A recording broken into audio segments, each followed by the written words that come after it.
ગુજરાત બુલેટિનમાં આપનું સ્વાગત છે। અમદાવાદમાં ગુજરાત એટીએસ અને ડીઆરઆઈને સોનાનું મોટું જથ્થું ઝડપી પાડવામાં સફળતા મળી છે।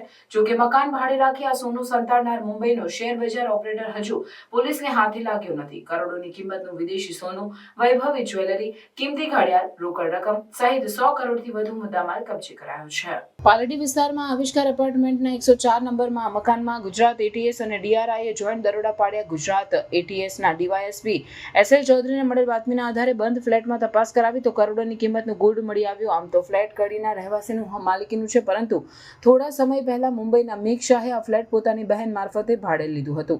એટીએસને માહિતી મળી હતી કે ફ્લેટમાં મોટા પ્રમાણમાં દાણ ચોરી કરેલું સોનું સંતાડવામાં આવ્યું છે અને દરોડા પાડતા મોટી સફળતા મળી છે। ગુજરાત એટીએસ અને ડીઆરઆઈએ ફ્લેટમાં મેઘ શાહના સંબંધીને સાથે રાખીને સર્ચ કરતા 87.920 કિલોગ્રામ વજનના ગોલ્ડ બિસ્કિટ, 19.663 કિલોગ્રામ વજનના દાગીના, 11 મૂંગીદાટ ઘડિયાળ એમ કુલ મળીને 100 કરોડથી વધુનો મુદ્દામાલ તેમજ 1,37,95,500 રૂપિયા રોકડ મળી હતી। આ દાગીના અને અન્ય મુદ્દામાલ અંગે મેઘ શાહની બહેનને પૂછતા તેની પાસે કોઈ આધાર પુરાવા ન હોવાથી ડીઆરઆઈ અમદાવાદ ઝોનલ યુનિટ દ્વારા મુદ્દામાલ કબજે લેવામાં આવ્યો હતો। જોકે ઝડપાયેલ 87 કિલો ગોલ્ડમાં 52 કિલો ગોલ્ડ પર ફોરેન માર્ક મળી આવતા આ ગોલ્ડ વિદેશથી દાણ ચોરી કરીને લાવવામાં આવ્યું હોવાની આશંકા છે। ગોલ્ડ બિસ્કિટ પર સ્વિટ્ઝરલેન્ડ અને દુબઈના માર્કા હોવાનું સામે આવ્યું છે। ગોલ્ડ થકી આગામી સમયમાં અમદાવાદમાં કન્સ્ટ્રક્શન સાઇટમાં વેપાર કરવાની ફિરાકમાં હતો। મેઘ શાહ બજાર બાજીગર ગેમ્સ પ્રાઇવેટ લિમિટેડનો ડિરેક્ટર છે અને તે શેર ટ્રેડિંગ સાથે સંકળાયેલો હોવાથી આ મામલે આગળની તપાસ ડીઆરઆઈની તપાસમાં શું ખુલાસા થાય છે તે જોવું રહ્યું।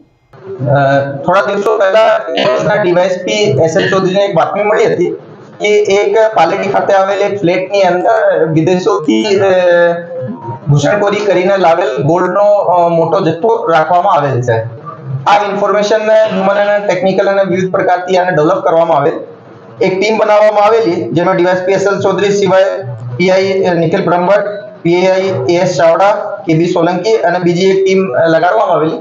જ્યારે આ ઇન્ફોર્મેશન થોડીક ડેવલપ થઈ અને લાગ્યું કે આ ઇન્ફોર્મેશનમાં સચ્ચાઈ છે, ડીઆરઆઈ સાથે આ શેર કરવામાં આવેલી।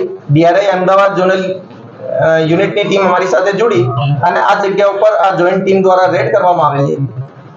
પ્રાથમિક જ્યારે ત્યાં ગયા તો એ મકાન છે તો લોક હતો।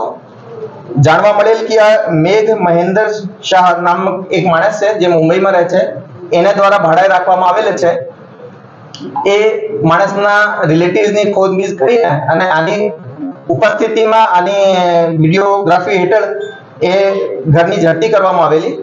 ઝડપી કર્યા પછી લગભગ 87.920 કેજી ગોલ્ડ બાર્સ જે બ્રિક ફોર્મમાં છે, સાથે સાથે 19.663 કેજી જ્વેલરી, જેમાં એ જ્વેલરી મળી આવેલી। આમ ટોટલ કરીને 107.583 કેજી સોનું અને જવેરાત મળી આવેલી। એ જગ્યાથી 11 જુદા જુદા બ્રાન્ડ્સના લક્ઝરી ઘડિયાળો પણ મળ્યા છે। પ્રારંભિક રૂપે આ બધું મુદ્દામાલ જે છે આની કિંમત 100 કરોડથી વધારે છે અને 1,37,00,000 જેવો કેશ પણ એ જગ્યાથી મળી આવેલ છે। આ જે કાર્યવાહી છે એ જે ઇન્ટર એજન્સી કોર્ડિનેશન છે આનો એક ઉત્તમ ઉદાહરણ છે। જે ડીઆરઆઈ ની ટીમ છે આ એ વધુ મુદ્દામાલ હાલ ડિટેન કરી લીધા છે અને ફર્ધર કસ્ટમ એક્ટ ની જે કલમ 123 હેઠળ કાર્યવાહી હાલ એ લોકોએ ચાલુ કરી છે।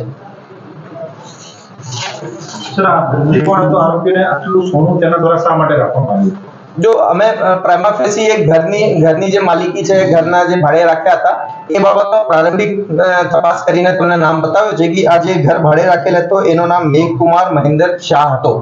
હવે આ માણસે ક્યાંથી લેવીને આવ્યો, એના શું ધંધા છે એ ઇન્વેસ્ટિગેશનનો પાર્ટ છે અને સમયાંતરે એમાં ડીઆરઆઈ બહુ એક્સપર્ટ એજન્સી છે, એ લોકો તપાસ કરીને જે એનો જે સોર્સ છે એ જાણશે।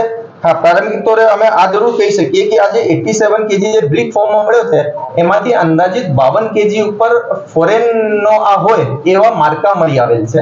તો એનાથી અમે લાગે છે કે બે મોસ્ટલી ફોરેનથી આવેલો હશે। સાહેબ, આને પહેલા સંજય શાહ 20 કરોડના કેસમાં પાલડીમાં પકડાયો, ક્યાં કનેક્શન મહિન્દ્ર સાથે? નહીં, હાલ અમારે જાણ ઉપર એવું કઈ કનેક્શન નથી આવ્યું। સર, આ કેસમાં તપાસ હવે એટીએસ કરશે કે ડીઆરઆઈ કરશે? આ કેસની તપાસ ડીઆરઆઈ કરશે।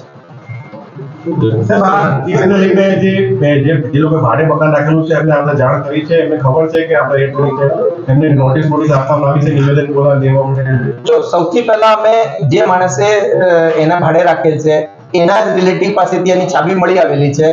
તો એની રૂબરૂમાં આપણે એનો પંચનામો કરીને સીઝ કરેલ છે અને આગળની જે પણ કાનૂની પ્રક્રિયાઓ છે એ ફોલો કરવામાં આવશે. કેટલા સમયમાં કોર્ટ કે આ મુદ્દામાં ત્યાં ભેગો કરેલો છે? પ્રાથમિક દ્રષ્ટિએ શું લાગે છે કેટલા સમયની અંદર અને ક્યારે ક્યારે આવતો થયો?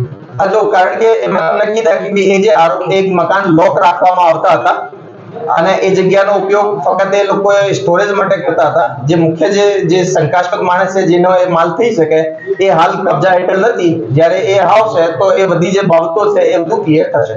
સમીજી બેન છે જે પમ્મી શાહ કે એ તેના ઘરનું ધ્યાન રાખી હતી, ચોથા માળે રહે છે બેન અને વાઘડી એના ઘરનું ધ્યાન રાખી હતી. આ માહિતી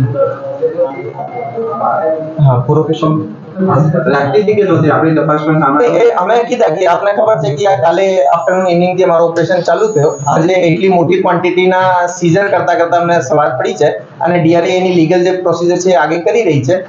એમાં આપ સિસ્ટર ધ્યાન રાખતી હતી કે આનો કઈ રોલ હતો, એ બધું ચીજો તપાસ દરમિયાન કેટલી આવશે. ટીમો કામે લાગી છે? કુલ કલાક કેટલા થાય છે ઓપરેશન?